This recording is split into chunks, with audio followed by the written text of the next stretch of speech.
Salam, Səbail rayonu 91 sayılı məktəbin kimya müəllimi Gülnarə Nəbiyeva. Bizim bugünkü dərsimizin mövzusu katalizatorlar və katalitik reaksiyalardır.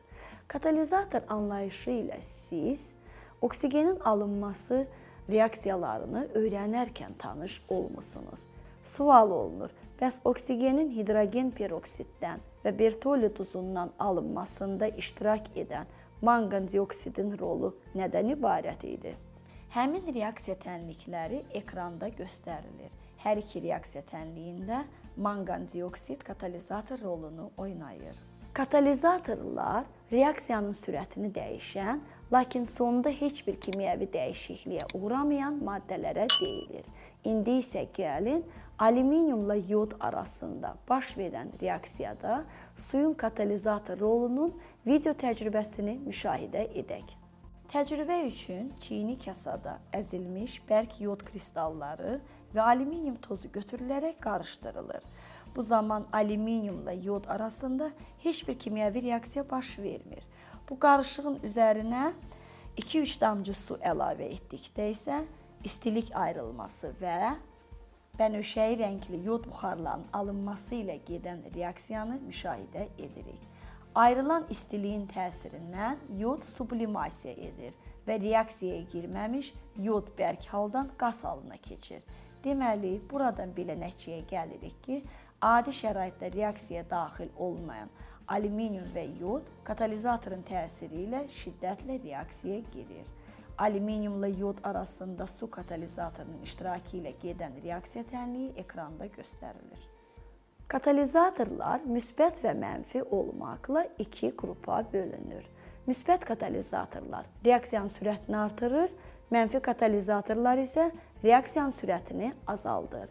Mənfi katalizatorlara həmçinin inhibitorlar da deyilir.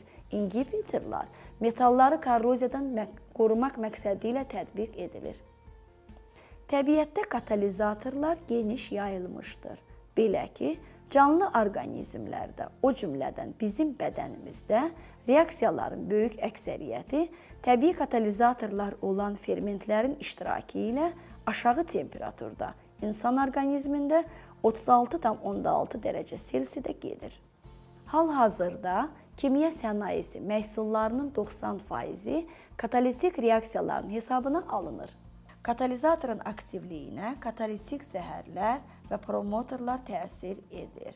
Bərk katalizatorun aktivliyini azaldan maddələr katalitik zəhər adlanır. Katalizatorun aktivliyini artıran maddələrə isə promotorlar deyilir.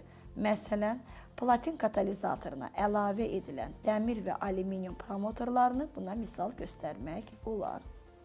Katalizatorların iştirakı ilə gedən reaksiyalara katalitik reaksiyalar, baş verən hadisəyə isə kataliz deyilir. Katalizin iki növü var. Homogen kataliz, heterogen kataliz.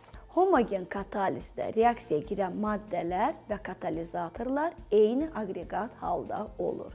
Homogen katalizdə iştirak edən reaksiya məhsulları ekranda göstərilir. Heterogen katalizdə reaksiyaya girən maddələr və katalizatorlar isə müxtəlif aqreqat halda olur. Heterogen katalizdə iştirak edən reaksiya tənlikləri də ekranda göstərilir. Katalitik proseslərin əksəriyyəti heterogen katalizdir. Homogen katalizdə reaksiyanın sürətlənməsinə səbəb katalizatorun reaksiyada iştirak edən maddələrdən biri ilə davamsız, lakin kimyəvi fəal aralıq birləşmə əmələ gətirməsidir. Həmin aralıq maddə digər maddə ilə reaksiya asan daxil olaraq əsas məhsula keçir və katalizator yenidən bərpa olunur. Katalizatorun təsir mexanizmi ümumi reaksiya üzrə iki mərhələdə aparılır. Katalizator seçici xarakter daşıyır.